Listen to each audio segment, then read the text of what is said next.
नमस्कार प्यारे विद्यार्थियों। आज की क्लास में आप सभी का स्वागत है। प्यारे विद्यार्थियों, आज की क्लास में हमारा जो टॉपिक रहेगा वो रहेगा साझेदार का अवकाश या उसका सेवानिवृत्ति या उसके रिटायरमेंट या उसकी मृत्यु पर जो महत्वपूर्ण प्रश्न बनते हैं उनको आज की क्लास में हम करेंगे। तो साझेदार की रिटायरमेंट से संबंधित जो भी महत्वपूर्ण प्रश्न बनते हैं या साझेदार की मृत्यु पर जो भी पार्टनरशिप में महत्वपूर्ण प्रश्न बनते हैं वो आज की क्लास में हम करेंगे वन बाय वन। आपके सामने देखिए सारे जो प्रश्न है वो स्क्रीन पर है, तो वन बाय वन हम इन सभी प्रश्नों को करेंगे। चलिए आज की क्लास शुरू करते हैं। देखिए पहला प्रश्न है कि किसी साझेदार के अवकाश ग्रहण करने पर नया लाभ विभाजन सूत्र बताइए। देखिए मान लेते हैं कि इसको एक उदाहरण से समझते हैं कि ए, बी और सी तीन साझेदार थे। बी अवकाश ग्रहण करता है, ठीक है। अब शेष कौन रह गए? ए रह गया और सी रह गया। तो बी का जो हिस्सा लाभों में पहले था वो अब हिस्सा कौन प्राप्त करेगा? ए प्राप्त करेगा और कुछ हिस्सा सी प्राप्त करेगा। जैसा उनके बीच में समझौता होता है उस हिसाब से ए और सी प्राप्त करेंगे। तो कुछ हिस्सा तो ए के पुराने अनुपात में जुड़ जाएगा, कुछ हिस्सा सी के पुराने अनुपात में जुड़ जाएगा और ए और सी का नया अनुपात निकल जाएगा। इसका मतलब कि अगर कोई साझेदार अवकाश ग्रहण करता है तो नया अनुपात कैसे निकलेगा? पुराना अनुपात प्लस फायदे या लाभ का अनुपात। तो इसका आंसर क्या हो गया? पुराना अनुपात प्लस फायदे या लाभ का अनुपात, जो हमने किया अभी देखा है। दूसरा प्रश्न है फायदे या लाभ का या अधिलाभ अनुपात का सूत्र बताइए। देखिए कि हमारे पास साझेदार के अवकाश ग्रहण पर पुराना अनुपात दिया गया है और नया अनुपात भी दिया गया है और हमसे पूछा गया फायदे का अनुपात ज्ञात कीजिए। तो हमें पता है कि हमने पुराने अनुपात में कुछ फायदा या लाभ का अनुपात जोड़कर नया अनुपात निकाला है। तो फायदे का अनुपात निकालने का जो सूत्र होगा वो क्या होगा कि वापस नए अनुपात में से पुराना अनुपात घटा दो, ठीक है ना। जिस साझेदार का फायदे का या लाभ का अनुपात अधिलाभ का अनुपात निकालना है उसमें देखिए आंसर भी लिखा है नया अनुपात माइनस पुराना अनुपात, यानी नए अनुपात में से पुराने अनुपात को घटाएंगे तो उस साझेदार का फायदे या लाभ का अनुपात निकल जाएगा। तीसरा हमारा प्रश्न है वो है किसी साझेदार के अवकाश ग्रहण पर अवकाश ग्रहण करने वाले साझेदार के पूंजी खाते को ख्याति की कौन सी राशि से जमा किया जाएगा। अब देखिए इसको भी एक उदाहरण से मैं आपको समझाता हूँ कि ए, बी और सी तीन साझेदार है और तीनों बराबर लाभ हानि बांटते हुए साझेदार थे, ठीक है। सी अवकाश ग्रहण करता है, सी क्या करता है? अवकाश ग्रहण करता है और सी के अवकाश ग्रहण पर फर्म की ख्याति का मूल्यांकन है वो किया गया, मान लेते हैं कि 18,000 रुपये से। कितने रुपए से किया गया? 18,000 रुपये से। तो इस ख्याति के मूल्यांकन में सी का कितना हिस्सा होगा? 1/3 काटेंगे तो कितने रुपए हो गए? 6,000 रुपये। तो जब इसमें पूछा गया है कि किसी साझेदार के अवकाश ग्रहण पर अवकाश ग्रहण करने वाले साझेदार के पूंजी खाते को ख्याति की कौन सी राशि से जमा करेंगे, तो 6,000 रुपये से जमा करेंगे। क्योंकि तो 18,000 रुपये वो तो फर्म की ख्याति है, लेकिन जो अवकाश ग्रहण करने वाला है उस साझेदार की ख्याति का हिस्सा कैसे निकाला? उसके लाभ विभाजन अनुपात से निकलेगा। इसमें हमने बराबर माना है और यह लाभ अनुपात बराबर भी हो सकता है, 5-3-2 भी हो सकता है, या जो भी फर्म ने तय कर रखा है वो लाभ अनुपात हो सकता है, ठीक है। चौथा प्रश्न कहता है कि अवकाश ग्रहण करने वाले साझेदार के हिस्से की ख्याति की राशि को शेष साझेदार किस अनुपात में वहन या भुगतान करते हैं। देखिए कि जब कोई साझेदार प्रवेश करता है साझेदारी फर्म में तो वो ख्याति की राशि लेकर आता है, ये हमने पढ़ा है। तो जब साझेदार अवकाश ग्रहण करेगा या साझेदार की मृत्यु होगा तो वो अपनी ख्याति की राशि लेकर जाएगा। तो वो जो ख्याति की राशि लेकर जाएगा उस राशि को कौन भुगतान करेगा? तो जो पुराने साझेदार है और उन्होंने जिस अनुपात में फ़ायदा प्राप्त किया है उस अनुपात में वो ख्याति की राशि का क्या करेंगे? भुगतान करेंगे, ख्याति की राशि को वहन करेंगे। देखिए साझेदार के प्रवेश पर हमने पढ़ा था कि जब नया साझेदार ख्याति की राशि लेकर आता है तो जो पुराने साझेदार है वो त्याग के अनुपात में ख्याति की राशि प्राप्त करते हैं, क्योंकि नए साझेदार के प्रवेश पर पुराने साझेदारों ने अपने कुछ लाभ का क्या किया था? त्याग किया था। वैसे ही कि जब साझेदार का कोई अवकाश होता है या कोई साझेदार अवकाश ग्रहण करता है, रिटायर होता है, तो रिटायर होने वाले साझेदार का ख्याति में जो भी हिस्सा होगा उस ख्याति के हिस्से को जो शेष रहे साझेदार है, तो जिस अनुपात में रिटायर होने वाले साझेदार के हिस्से का जो हिस्सा है जिस अनुपात में प्राप्त करेंगे उस अनुपात में वो ख्याति की राशि वहन करेंगे। ठीक है ना। तो आपको इसका क्या जवाब देना है? फायदे के अनुपात में या लाभ के अनुपात में। 5वां प्रश्न है,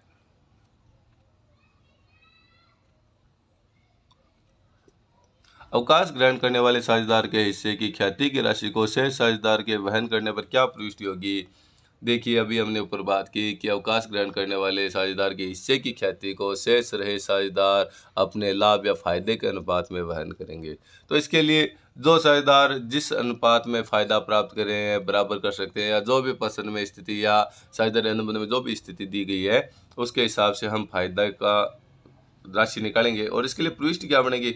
gaining partners capital account debit, यानी फायदा लेने वाले साझेदार खाता नाम to retiring partners capital account, अवकाश ग्रहण करने वाले साझेदार। ठीक है ना। तो इसमें जैसे हमने देखा कि ए, बी और सी 3 साझेदार थे। बी मान लेते हैं अवकाश ग्रहण करता है, और ए और बी दोनों क्या कर रहे हैं? फायदा प्राप्त करने वाले साझेदार है, क्योंकि बी का हिस्सा ए और सी किसी न किसी अनुपात में प्राप्त करेंगे। तो यहाँ पर जो प्रविष्टि बनेगी वो क्या बनेगी? A capital debit C capital debit to B capital. क्यों? ए और सी गेनिंग पार्टनर्स है, फायदा प्राप्त करने वाले साझेदार, और बी है वो रिटायरिंग पार्टनर्स यानी सेवानिवृत्त या अवकाश ग्रहण करने वाला साझेदार है। तो यहाँ पर प्रविष्टि क्या बनेगी? As capital debit C's capital debit to B's capital. और ए और सी है तो बी के हिस्से की ख्याति को किस अनुपात में डेबिट करेंगे? लाभ या फायदे के अनुपात में करेंगे। प्रश्न संख्या 6 कहता है, चिट्ठे में पहले से मौजूद ख्याति की राशि को साझेदार किस अनुपात में अपलिखित करते हैं? देखिए, चाहे तो साझेदार प्रवेश करे चाहे साझेदार अवकाश ग्रहण करे, यदि पुस्तकों में ख्याति खाता पहले से विद्यमान है तो हमने पढ़ा है कि उस ख्याति की राशि को पुराने सभी साझेदार अपने पुराने लाभ विभाजन अनुपात में बांटेंगे। पुराने सभी साझेदार अपने पुराने लाभ विभाजन अनुपात में बांटेंगे। इसको भी देखिए, उदाहरण से देख लेते हैं कि एक फर्म थी, ए बी सी 3 साझेदार थे। मान लेते हैं कि बी अवकाश ग्रहण करता है, तो बी के अवकाश ग्रहण के समय जो भी फर्म की पुस्तकों में विद्यमान ख्याति की राशि है उसको ए बी सी तीनों अपने लाभ हानि अनुपात में बांटेंगे। तीनों किस अनुपात में बांटेंगे? लाभ हानि अनुपात में बांटेंगे। हाँ, जो फर्म की ख्याति का मूल्यांकन होगा इस वर्ष का, ठीक है, या अब का जो मूल्यांकन होगा उसमें हमें ये ध्यान रखना है कि अवकाश ग्रहण करने वाले साझेदार के हिस्से की राशि से उसको क्रेडिट करेंगे और जो लाभ प्राप्त करने वाले साझेदार उनको डेबिट करेंगे। लेकिन पुस्तकों में पहले से विद्यमान ख्याति की राशि को सभी पुराने साझेदारों में पुराने लाभ हानि अनुपात में अपलिखित करेंगे, ये हमें ध्यान रखना है। तो इसका आंसर क्या होगा? सभी पुराने साझेदार पुराने लाभ हानि अनुपात में। प्रश्न संख्या 7 कहता है कि लाभ प्राप्ति अनुपात या फायदे के अनुपात से पुराने साझेदार के अनुपात में क्या प्रभाव पड़ेगा? तो जाहिर सी बात है कि ऊपर हमने बात की, पुराने साझेदारों के लाभ अनुपात में क्या होगी? वृद्धि होगी, क्योंकि जो साझेदार अवकाश ग्रहण करके जा रहा है उसके हिस्से का लाभ है वो शेष रहे साझेदार किसी न किसी अनुपात में प्राप्त करेंगे। क्यों? नए अनुपात का सूत्र क्या होता है? पुराना प्लस फायदे का अनुपात। प्रश्न संख्या 8 कहता है कि जब कोई साझेदार किसी कारण से साझेदारी फर्म से अपना संबंध विच्छेद करता है तो इसे क्या कहते हैं? तो इसे साझेदार का अवकाश ग्रहण या सेवानिवृत्ति या रिटायरमेंट कहा जाता है। प्रश्न संख्या 9 कहता है कि साझेदार के अवकाश ग्रहण पर संपत्तियों और दायित्वों के मूल्यों में हुए परिवर्तनों को दिखाने के लिए कौन सा खाता बनाया जाता है? तो संपत्तियों और दायित्वों के मूल्यों में परिवर्तनों के लिए हम पुनर्मूल्यांकन खाता बनाते हैं। तो चाहे तो साझेदार प्रवेश करे चाहे साझेदार अवकाश ग्रहण करे, दोनों ही स्थिति में जो समायोजन संपत्तियों और दायित्वों के लिए किया जाता है उसके लिए रिवैल्यूएशन अकाउंट पुनर्मूल्यांकन खाता बनाया जाता है। प्रश्न संख्या 10 कहता है किसी साझेदार की मृत्यु व अवकाश ग्रहण पर संचित लाभ व हानियों को किस अनुपात में बांटा जाता है? तो हमने देखा कि जो भी पुस्तकों में संचित लाभ हानि या संचय वगैरह है तो उनको पुराने सभी साझेदारों में पुराने लाभ हानि अनुपात में बांटेंगे। तो इसका आंसर क्या होगा? पुराने सभी साझेदारों में पुराने लाभ हानि अनुपात में बांटेंगे। इसको भी हम उदाहरण से दे सकते हैं कि एक्स वाई और जेड 3 साझेदार थे। जेड अवकाश ग्रहण करता है, तो जेड के अवकाश ग्रहण के समय जो भी हमारी पुस्तकों में संचित लाभ हानि रिजर्व वगैरह जो भी है वो एक्स वाई और जेड तीनों में बंटेंगे। और किस अनुपात में बंटेंगे? उनके पुराने लाभ हानि अनुपात में बंटेंगे। क्यों? क्योंकि इस अवस्था में जब जेड अवकाश ग्रहण कर रहा है तो इस स्थिति तक जो भी लाभ हानि संचय कमाए गए उन पर इन तीनों का हक है। क्योंकि व्यापार साझेदार फर्म का व्यापार है वो इन तीनों ने मिलकर चलाया था, तो जो भी इसमें लाभ हानि संचय उस पर किसका होगा, तीनों का हक होगा, अपने लाभ हानि अनुपात में बांटेंगे।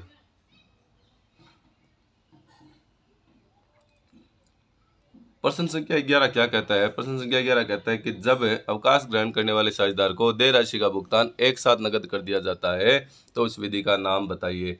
देखिए, जो साझेदार अवकाश ग्रहण करता है उस साझेदार को भुगतान योग्य या देय राशि को हम पूंजी खाता बनाकर निकालते हैं। सभी समायोजन करने के बाद में जो राशि निकलती है अवकाश ग्रहण करने वाले साझेदार की, वो उसको भुगतान कर दी जाती है। तो भुगतान की देखो विधियों की बात करते हैं, तो अगर पूरी की पूरी राशि है अवकाश ग्रहण करने वाले साझेदार को एक साथ नकद में दे दी जाती है तो उस विधि को कहते हैं एक मुश्त भुगतान विधि। पूरी पूरी एक साथ राशि, मान लेते हैं कि 3 साझेदार थे, ए बी सी रिटायर हो रहा है और सी का सभी समायोजनों के बाद में पूंजी खाता है वो 10 लाख रुपए शेष बोलता है, तो और 10 लाख रुपए उसको पूरे के पूरे एक साथ नकद या चेक के द्वारा हमारे फर्म की जो तरल व्यवस्था है, जो लिक्विडिटी के आधार पर हम उसका भुगतान कर देते हैं कि हमारे पास बैंक कैश पड़ा है या बैंक में पैसे पड़े हैं, तो उस विधि को हम क्या कहेंगे, एक मुश्त भुगतान विधि कहेंगे। प्रश्न संख्या 12 कहता है कि साझेदारों के जीवन पर संयुक्त रूप से ली गई पॉलिसी को क्या कहते हैं? देखिए, साझेदारों के जीवन पर संयुक्त रूप से जो बीमा पॉलिसी ली जाती है उसे संयुक्त जीवन बीमा पॉलिसी, जॉइंट लाइफ पॉलिसी कहा जाता है। क्या कहा जाता है? संयुक्त जीवन बीमा पॉलिसी। जब कोई बीमा पॉलिसी देय तिथि से पूर्व बंद करवाने पर बीमा कंपनी से जो मूल्य प्राप्त होता है उसे क्या कहते हैं? तो इसको कहते हैं समर्पण मूल्य, सरेंडर वैल्यू कहते हैं। मान लेते हैं कि साझेदारों के जीवन पर एक बीमा पॉलिसी करवाई गई थी जिसकी अवधि थी 10 वर्ष। कितने वर्ष थे? 10 वर्ष थी, यानी उसकी जो अवधि थी 10 वर्ष थी। अब किसी कारण से 7 वर्ष के बाद में उस पॉलिसी को हमने क्या किया, बीमा कंपनी में जमा कराया और बीमा कंपनी पर उस दिन जो मूल्य हमें प्राप्त होगा उस मूल्य को क्या कहेंगे, समर्पण मूल्य कहेंगे। यानी जो बीमा की अवधि होती है उस बीमा की अवधि से पूर्व जो बीमा कंपनी में हम बीमा जमा करवाते हैं पॉलिसी को, और जो राशि हमें उस बीमा कंपनी से प्राप्त होगी उसे हम समर्पण मूल्य या सरेंडर वैल्यू कहेंगे। क्या कहेंगे? समर्पण मूल्य या सरेंडर वैल्यू कहेंगे। प्रश्न संख्या 14 कहता है कि यदि सभी साझेदारों के जीवन पर संयुक्त जीवन बीमा पॉलिसी ली गई है और किसी एक साझेदार की मृत्यु हो जाती है तो पॉलिसी की कितनी राशि फर्म को नकद प्राप्त होगी? इसको देखिए, उदाहरण से समझाता हूँ कि ए, बी और सी 3 साझेदार थे। तीनों के जीवन पर 3 लाख रुपए की जीवन बीमा पॉलिसी ली गई थी, संयुक्त जीवन बीमा पॉलिसी। अब इसमें से चाहे तो ए मर जाए, चाहे बी मर जाए, चाहे सी मर जाए, कैसी भी स्थिति हो हमें पूरे 3 लाख रुपए प्राप्त होंगे, पूर्ण बीमा राशि प्राप्त होगी। ठीक है ना? तो आपको ये ध्यान रखना है कि अगर संयुक्त जीवन बीमा पॉलिसी ले रखी है और किसी साझेदार की मृत्यु हो जाती है तो हमें बीमा कंपनी से संपूर्ण बीमा राशि प्राप्त होगी। तो इसका आंसर होगा संपूर्ण बीमा राशि। प्रश्न संख्या 15 कहता है कि एक साझेदार की मृत्यु होने पर संयुक्त जीवन बीमा पॉलिसी की राशि को कौन से साझेदार के पूंजी खाते में जमा किया जाएगा? देखिए, ऊपर वाले प्रश्न से देखते हैं कि एक संयुक्त जीवन बीमा पॉलिसी ए, बी, सी तीनों के जीवन पर ली गई थी। सी की मृत्यु हो गई, बीमा कंपनी से हमें 3 लाख रुपए प्राप्त हुए, तो ये 3 लाख रुपए किसको प्राप्त होंगे? ए को भी मिलेंगे, बी को भी मिलेंगे और सी को भी मिलेंगे। किस अनुपात में? ए, बी, सी के लाभ हानि अनुपात में मिलेंगे। तो इसका आंसर क्या है? सभी साझेदार के पूंजी खाते में पुराने लाभ विभाजन अनुपात में क्या होंगे? जमा होंगे। प्रश्न संख्या 16 क्या कहता है? प्रश्न संख्या 16 कहता है कि किसी साझेदार की मृत्यु पर मृत्यु की तिथि तक मृतक साझेदार के लाभ हानि के हिस्से के लिए कौन सा खाता खोला जाता है? अब मान लेते हैं कि हमारा जो वित्तीय वर्ष होता है वो कब से कब तक होता है? 1 अप्रैल से लेकर 31 मार्च। अब इस अवधि के दौरान अगर किसी साझेदार की मृत्यु हो जाती है, बीच में किसी भी महीने में हो जाती है, तो 1 अप्रैल से उसकी मृत्यु की तिथि तक उसके लाभों में उसका हिस्सा निकालेंगे, क्योंकि उसको भुगतान करना है। अब जैसे मान लेते कि 30 सितंबर को साझेदार की मृत्यु होगी तो अप्रैल, मई, जून, जुलाई, अगस्त, सितंबर 6 महीने का उसका जो लाभ है उस लाभ में हिस्सा निकालेंगे। तो लाभों में हिस्सा निकालने के लिए आपको पता है कि 2 विधियाँ हैं। एक विक्रय के आधार पर लाभों में हिस्सा निकाल सकते हैं और दूसरा समय के आधार पर भी लाभों में हिस्सा निकाल सकते हैं। और लाभों में हिस्सा निकालने के बाद में उसका लेखा करने के लिए कि एक खाता बनता है जिसे कहते हैं profit and loss suspense account. क्या कहते हैं? Profit and loss suspense account, लाभ हानि उच्चंती खाता। तो हमसे पूछा गया है कि किसी साझेदार की मृत्यु की तिथि तक मृतक साझेदार के लाभ हानि हिस्से के लिए कौन सा खाता खोला जाता है? तो लाभ हानि उच्चंती खाता, profit and loss suspense account खोला जाता है।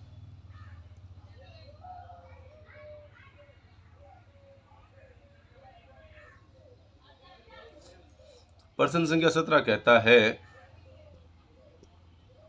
मृतक साझेदारों को देय राशि का भुगतान किसे किया जाता है? कि अगर कोई साझेदार की मृत्यु हो जाती है तो उस मृत होने वाले साझेदार की राशि का भुगतान है उसके कानूनी उत्तराधिकारी को की जाएगी। अब कानूनी उत्तराधिकारी में उसकी पत्नी हो सकती है, उसके बेटे बेटी हो सकती है, जो भी होगा तो हमारे फर्म के सामने जो साक्ष्य के रूप में प्रस्तुत करेगा भाई उसका जो कानूनी उत्तराधिकारी है उसको उस मृतक साझेदार की जो भी राशि बनती है उसका भुगतान कर दिया जाएगा। प्रश्न संख्या 18 कहता है मृतक साझेदार को मृत्यु की तिथि से भुगतान योग्य बकाया राशि पर कितने प्रतिशत ब्याज दिया जाएगा? देखिए, मृतक साझेदार को अगर मृत्यु की तिथि पर ही उसके सभी समायोजनों के बाद में जो देय राशि है उसका भुगतान कर दिया जाता है तो अलग बात है। अगर भुगतान नहीं करते और बाद में कुछ समय निकल जाता है और फिर उस राशि का भुगतान करते हैं तो जो बीच की अवधि होगी मृत्यु की तिथि से लेकर उसके भुगतान की तिथि तक जो भी समय होगा उस समय के लिए उसको जो भी उसकी बकाया राशि होगी, देय राशि होगी, उस पर 6% वार्षिक दर से ब्याज देंगे। प्रश्न संख्या 19 कहता है साझेदार के अवकाश ग्रहण करने वाले साझेदार को देय राशि किस खाते में स्थानांतरित की जानी है? देखिए कि जो साझेदार रिटायर हुआ है उस साझेदार को अगर उसकी देय राशि का सारा जो पैसा है वो अगर एक साथ भुगतान कर देते हैं तो वो तो एक मुश्त भुगतान विधि होती है। उसमें तो हमने क्या प्रविष्टि देखी है या साधारण तो उसमें क्या प्रविष्टि होती है? Retiring partners capital account debit, यानी जो भी साझेदार अवकाश ग्रहण कर रहा है, अब मान लेते हैं कि उदाहरण से समझते हैं कि ए, बी और सी 3 साझेदार थे। बी अवकाश ग्रहण करता है और बी के सभी समायोजन के बाद में राशि बनती है 1 लाख। कितनी बनती है? 1 लाख। तो एक मुश्त भुगतान विधि में तो क्या प्रविष्टि बनेगी? बीच कैपिटल अकाउंट डेबिट 1 लाख रुपए टू कैश या बैंक, जो राशि होगी वो हमने एक मुश्त भुगतान कर दी। लेकिन कई बार क्या होता है कि फर्म के पास तरल की व्यवस्था या लिक्विडिटी की व्यवस्था नहीं होती, पैसे की नकद व्यवस्था नहीं होती, तो फर्म सभी आपस में साझेदार सहमति करते हैं और उसकी जो राशि होती है साझेदार की वो उसके ऋण खाते में डाल दी जाती है। किस खाते में डाल दी जाती है? ऋण खाते में। और उनके आपसी समझौते या अनुबंध के अनुसार उस पर एक निश्चित ब्याज की दर से भुगतान किया जाता है ब्याज का। अगर साझेदारों के मध्य ब्याज की दर का कोई अनुबंध या समझौता नहीं है तो ऐसी स्थिति में हमें पता है कि 6% की दर से ब्याज तो देना पड़ेगा। तो हमारा जो प्रश्न है वो कौन सा था?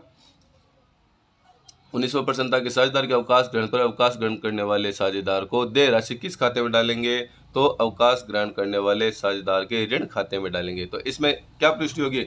जैसे बी के डाल रहे हैं तो बीच कैपिटल अकाउंट है डेबिट, अब टू कैश नहीं होगा, टू बीच लोन अकाउंट हो जाएगा। ठीक है ना? तो जो राशि होगी वो बीच के लोन अकाउंट में चली जाएगी और इस पर ब्याज भी भुगतान होता रहेगा। अब फर्म जैसी व्यवस्था होगी उस हिसाब से इस राशि का भुगतान कर देगी। प्रश्न संख्या 20 कहता है कि किसी अवकाश ग्रहण करने वाले साझेदार को देय राशि पर किस दर से ब्याज दिया जाएगा? देखिए, सूचना के अभाव में 6% वार्षिक दर से ब्याज देंगे। अगर साझेदारों के मध्य किसी प्रकार का समझौता अनुबंध हो रखा है तो उस ब्याज दर से, वरना अगर कोई समझौता अनुबंध नहीं है, सूचना का अभाव है, तो हम ये मानेंगे 6% ब्याज तो देना ही है। प्रश्न संख्या 21 क्या कहता है कि ए बी सी 3:2:1 में साझेदार है। बी फर्म से अवकाश ग्रहण करता है, नया अनुपात क्या होगा? कि तीनों का अनुपात क्या है? 3:2:1 और ये अवकाश ग्रहण करता है तो ए और सी का नया अनुपात क्या होगा? 3:1 हो जाएगा। क्यों? क्योंकि इस प्रश्न में ये कहीं नहीं कहा गया या कुछ भी नहीं कहा गया है कि पुराने साझेदार अवकाश ग्रहण करने वाले साझेदार के हिस्से को किस अनुपात में प्राप्त करेंगे या जो उनका फायदे का अनुपात है वो क्या होगा। तो हम ये मानेंगे कि जो उनका पुराना अनुपात ही है वही उनका नया अनुपात हो जाएगा। ए और सी का 3:1 है वो इनका क्या हो गया? नया अनुपात हो गया। और अगर पर्सन में कोई सूचना होती है कि बी का जो हिस्सा है वो ए और सी किस अनुपात में प्राप्त करेंगे, तो हमें उस स्थिति में फ़ायदे का अनुपात निकालना पड़ता। फ़ायदे का अनुपात है वो पुराने अनुपात में जोड़ना पड़ता, फिर नया अनुपात निकलता। प्रश्न संख्या 22 हमारे सामने है। प्रश्न संख्या 22 कहता है कि XYZ 5:3:2 के अनुपात में लाभ विभाजन करते हुए साझेदार है। जेड फर्म से सेवानिवृत्त होता है। सेवानिवृत्त पर फर्म की ख्याति का मूल्यांकन 40,000 रुपये पर किया गया। ख्याति के समायोजन के लिए आवश्यक प्रविष्टि कीजिए।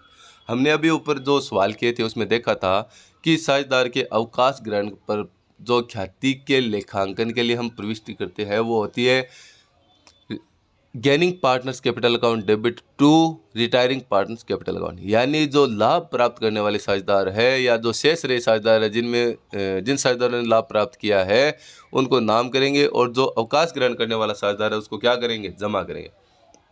तो इस पर्सन में अवकाश कौन ग्रहण कर रहा है, जेड कर रहा है, तो टू जेड कैपिटल अकाउंट कर दिया हमने। क्यों, टू रिटायरिंग पार्टनर्स होता है या टू अवकाश ग्रहण करने वाला साझेदार होता है। और नाम किसको करेंगे, तो जो साझेदार फायदा प्राप्त करें। तो इस पर्सन में देखिए कुछ नहीं कहा गया है, तो हम ये मानेंगे कि जेड के अवकाश पर एक्स और वाई दोनों फायदा प्राप्त करेंगे। और किस अनुपात में, इनका तीनों का अनुपात था 5:3:2। तो जेड ये तो चला गया, तो इन दोनों का अनुपात क्या रह गया, 5:3। तो 5:3 में अब फर्म की ख्याति का मूल्यांकन है वो किया गया 40,000 रुपये। और जेड हुआ रिटायर, तो जेड का हिस्सा है 2/10। 0 से 0 कट गया, 2 चौके 8। तो जेड के हिस्से की ख्याति कितने रुपये बनती है, 8,000 रुपये। तो 8,000 की राशि को एक्स और वाई किस अनुपात में वहन करेंगे, 5:3 में वहन करेंगे। क्यों, क्योंकि इन्होंने जो फायदा या लाभ है वो 5:3 में प्राप्त किया है। तो इसके लिए देखिए प्रविष्टि क्या बनती है, X capital account debit Y capital account debit to Z capital account. जो 8,000 रुपये रिटायर होने वाले जेड के हिस्से की ख्याति की राशि है वो एक्स और वाई दोनों को डेबिट हमने 5,000 और 3,000 में कर दिया है। क्यों किया है वो आपको मैंने समझा दिया है। प्रश्न संख्या 23 कहता है कि ए बी व सी 3:2:1 में साझेदार है। बी फर्म से अवकाश ग्रहण करता है। अवकाश ग्रहण के समय पुस्तकों में विद्यमान ख्याति 12,000 रुपये। देखिए अभी हमने स्पष्ट बात की थी कि चाहे तो साझेदार प्रवेश करे चाहे साझेदार अवकाश ग्रहण करे, अवकाश के समय या प्रवेश के समय जब भी इसी भी स्थिति हो, पुस्तकों में विद्यमान ख्याति के संबंध में आपको एक ही बात याद रखनी है कि वो ख्याति सभी साझेदारों में पुराने लाभ वाले अनुपात में बंटेगी। सभी पुराने साझेदारों में पुराने लाभ वाले अनुपात में। अब पुराने साझेदार कौन होंगे, अगर ए बी 2 साझेदार और सी प्रवेश करता है तो सभी पुराने साझेदार ए बी होगा, सी नया साझेदार है उसको नहीं मिलेगी। ए बी सी 3 साझेदार है, सी अवकाश ग्रहण करता है तो यहाँ पर ए बी सी तीनों को मिलेगी, क्योंकि तीनों पुराने साझेदार है तो यहाँ पर तीनों को मिलेगी। लेकिन प्रवेश के समय हमें ये ध्यान रखना है कि पुराने साझेदार वो होंगे जो पहले से है, नया आने वाले साझेदार को नहीं मिलेगी। तो यहाँ पर जो 12,000 विद्यमान ख्याति है उस पर ए बी सी तीनों का हक होगा किस अनुपात में, 3:2:1 में होगा। तो इस राशि को बांटने के लिए क्या प्रविष्टि होगी, आपके सामने स्क्रीन पर लिखा है, A's capital debit, B's capital debit और C's capital debit to goodwill. और गुडविल कितनी है, 12,000। किस अनुपात में बांटेंगे, 3:2:1 में बांटेंगे। तो ए के 6,000, बी के 4,000 और सी के 2,000 रुपये आएंगे। ठीक है।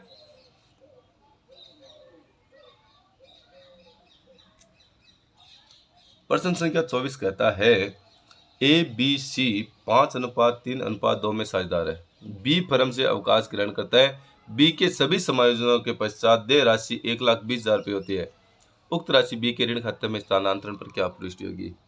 अभी देखिए ऊपर हमने बात की थी कि जब साझेदार अवकाश ग्रहण करता है और उसको देय राशि सभी समायोजनों के पास जो भी बनती है उसका अगर नगद भुगतान कर देते हैं, एक मुश्त भुगतान कर देते हैं, तो हम क्या प्रविष्ट करते हैं कि retiring partners capital account debit to cash या बैंक।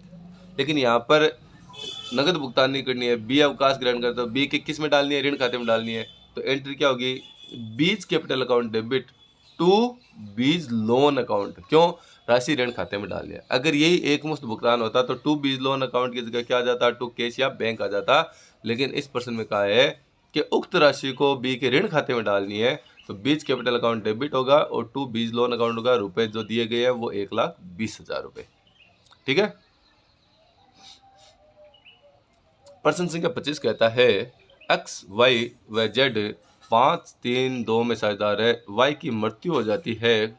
वाई की साझेदार की मृत्यु होने पर संयुक्त जीवन बीमा पॉलिसी की राशि 60,000 रुपये बीमा कंपनी से प्राप्त होती है। इस बीमा राशि को कौन से साझेदारों में पूंजी खाते में जमा किया जाएगा? देखिए, जब सभी साझेदारों के जीवन पर जो बीमा पॉलिसी ली गई होती है उसे संयुक्त जीवन बीमा पॉलिसी, जॉइंट लाइफ पॉलिसी कहते हैं।